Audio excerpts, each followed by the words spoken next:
Nicolas Aguilarov, R., Emin Aguilarov, L., and Donald Trump arrive for the Miss Universe 2013 beauty pageant final at Crocus City Hall in Moscow, Russia. ETA/Vyacheslav Prokofiev/TASS via Getty Images. A new report from the U.S. Senate Select Committee on Intelligence offers a damning portrait of the people Donald Trump chose as his partners for potential projects in Russia. They include individuals with all-edged connections to the mob, to Vladimir Putin and to human trafficking. The group would comprise an extraordinary list of associates for any international businessman, let alone for the sitting President of the United States. Trump Organization representatives did not respond to requests for comment. In 2016, Trump Organization lawyer Alan Garten insisted that the business conducts thorough due diligence on its outside partners. "We do extensive vetting on everyone we do business with," he told Forbes at the time. "We do background checks on an international level. We do background checks on a local level. We check every available database commonly used.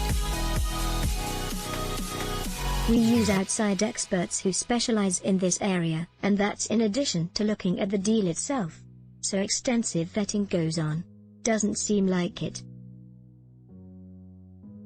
Here are the details on the people connecting Trump to Russia. Felix Sater. Trump has long gotten heat for his association with Felix Sater, a managing director at a firm called BlackRock Group, which worked with the eventual president on potential projects in New York, Florida, and Arizona.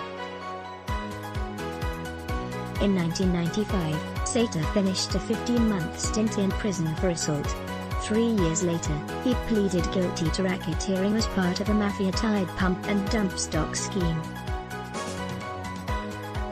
He kept himself out of prison that time by cooperating and sharing intelligence with the feds for more than a decade on subjects including the mob, North Korea and Osama bin Laden. Tuesday's report outlines the sort of sources Sater kept close to him. Sater began using his existing network, largely in Russia, to establish a network of contacts including intelligence officers, military operatives, and personnel at military research facilities in various countries, the report states. Sater explained that he was in contact with mostly GRU, Russia's main intelligence directorate, guys. The report also offers additional details on the nature of Trump's relationship with Sater, who eventually had a Trump Organization business card and an agreement that he would receive a portion of proceeds from certain deals. This arrangement, and Sater's office space on the 26th floor of Trump Tower, only several offices away from Trump, gave Sater greater access to Trump, allowing Sater the ability to see Trump frequently and pitch business opportunities to him, the report explains. During this time, Trump would see Sater every day, generally more than once. In general, Sater recalled that he had interacted with Trump hundreds of times over the course of their relationship. Trafficking. In 2007, the New York Times published a story on Sater's past, and Trump distanced himself immediately. "We do as much of a background check as we can on the principals," Trump said at the time. "I didn't really know him very well." In a deposition taken days after the article came out, Trump claimed he had worked mostly with a man who he identified as the owner of BlackRock, Trafficking. "The one I dealt with was Mr. Arif," Trump said, explaining that Arif had been working with him on new business opportunities in Turkey, Poland, Ukraine and, of course, Russia. "Mr. Arif had the contacts," Trump said. "He's very international, as I'm sure you'll see if you interview him. And he had international connections.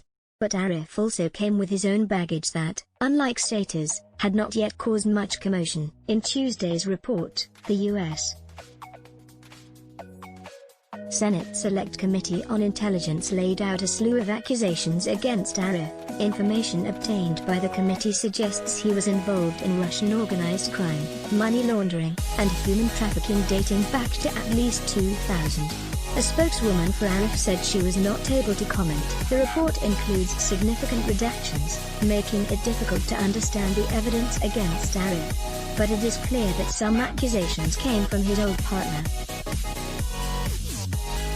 Sater, Arif's longtime business partner, suggested to the committee that he believed Arif engaged in human trafficking in the United States and elsewhere. According to Sater, Arif brought thousands of women into the United States, primarily from Ukraine. The report says Trump's plans with Arif eventually fell apart. When I saw him once, Trump recalled in the 2007 deposition, I said, "It's too bad we didn't do those deals." He said, "It's too bad. Because if you know anything about Moscow and the different places, the market has been through the roof, more than the United States." So I told him, I said, "It's too bad we didn't do those deals. They would have been very good deals." Trump made it especially clear that he wanted to invest in Russia. "Russia is one of the hottest places in the world for investment," he said, adding, "We will be in Moscow at some point." Emin and Aras Agalarov. Trump finally got to Moscow in 2013, when Russian billionaire Aras Agalarov and his pop singer son, Emin, hosted the Miss Universe contest at Crocus City Hall, a property they control on the outskirts of the city. The math behind the event did not really add up, according to Tuesday's report.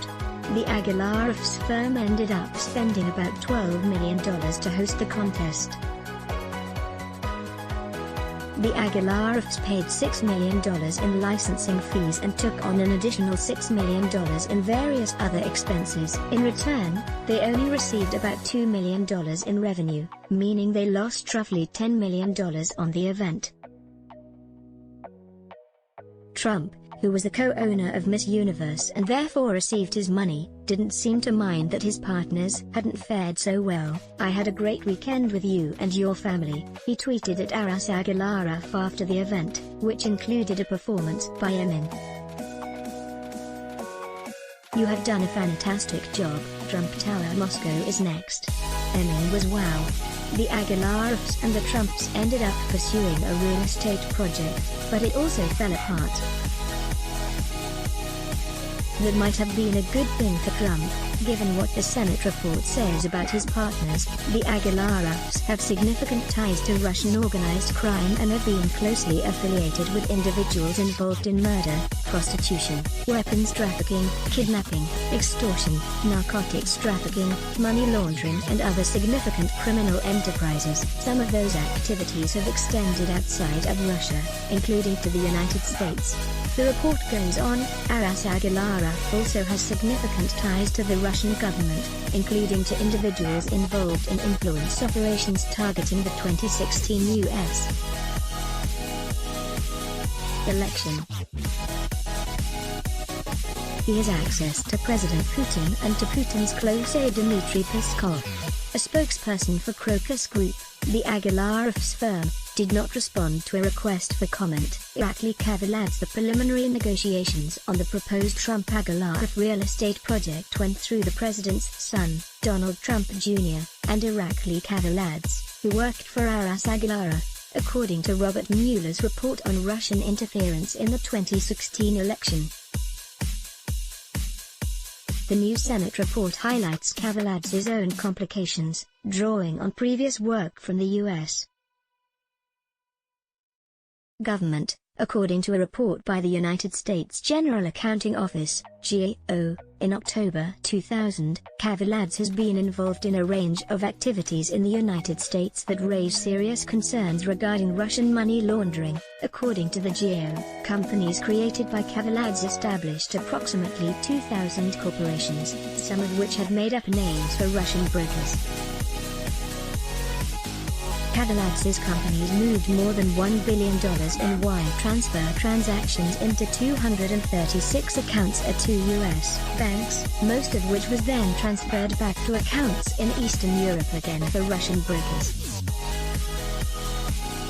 Kavaladze has insisted that he had no involvement in any wrongdoing, calling the GAO investigation a witch hunt. Georgy Skillard's the Trump Organization had received warnings about the Aguilarovs from another associate, Georgy Skillard's. According to Michael Cohen, the new report explains, around the time of the 2013 Miss Universe pageant in Moscow, a friend, Georgy Skillard's, cautioned that he did not care for the Aguilarovs, thought they were gangsters and didn't do business with them. According to Cohen, when Skillard's heard that Donald Trump Jr. was considering a real estate development project with the Aguilarovs, Skillard's again warned Cohen that the Aguilarovs, and particularly Aras Aguilarov, are really rough. Reached Tuesday night, Skillard's struck a softer tone. I told Michael that Aguilarovs were prominent business people, and while Crocus was a very successful group, I would proceed with caution because conducting business in Russia can be difficult, and he would be mindful of bringing Mr. Trump to Russia, Skillard's wrote in an email. I mentioned to Michael Cohen that my business with Crocus was not what I expected it to be. At no such time did I ever utilize the word gangsters with respect to the Aguilarovs. Skillard's, who had done business with the Trump Organization in the former Soviet Republic of Georgia, eventually passed along another proposal for a project in Russia. That deal also did not materialize, but it may have entangled candidate Trump with government officials in Russia. The Senate report notes that Skillard's told Cohen a concept for the project was being shared with the president's cabinet and Moscow mayor. I am unable to recall exactly what I told Michael, Skillard's wrote in his email to Forbes, emphasizing that he was passing along the idea for the project on behalf of one of his friends in Moscow. To the best of my recollection, my friend mentioned that the developer was preparing a presentation of his project for the mayor of Moscow, and if they had the Trump trademark/license, it would have been far more impressive. Michael's goal was to always have nothing less than a spectacular Trump Tower project in Moscow, Skillard's added. And he expected to hear that the project had the government's support, as he seemed to be convinced that, unless the project had support from the top Russian gov, it would never materialize. Andrei Rozov. Instead of the Skillard's proposal, the Trump Organization ultimately chose to pursue a deal during the 2016 presidential campaign with a developer named Andrei Rozov, who was in turn working with Felix Sater. I came to Michael and said, Michael, I have a potential Trump Tower deal in Moscow that we could do, Sater recounts in the Senate report. I have a good developer, I want to speak to Mr.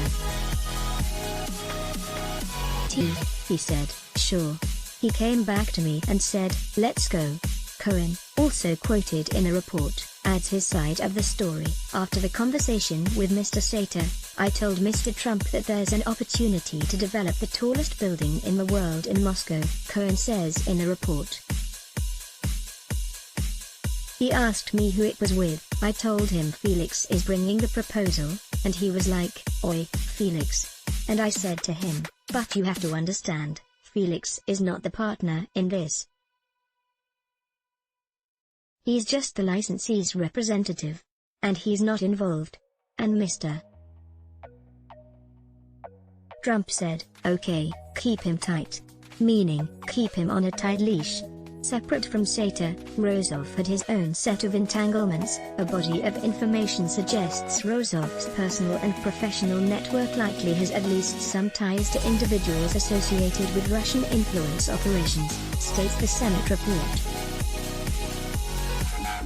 For example, Rozov's associate Stolbek Misakov has significant ties to Oleg Deripaska, a Russian oligarch who the committee assesses undertakes a wide variety of Russian government influence operations. Attempts to reach Rozov proved unsuccessful. Momentum on the Rozov deal sputtered out in mid-2016, but Cohen did not tell Trump that it was totally dead, because he believed there was still a chance that it could be revived, according to the Mueller report. When asked, during a congressional hearing, why Trump's business eventually stopped pursuing a tower in Moscow, Cohen offered a simple answer, because he won the presidency. Let's block ads. Why? Show your love for him. Click the link in description. Thanks for watching.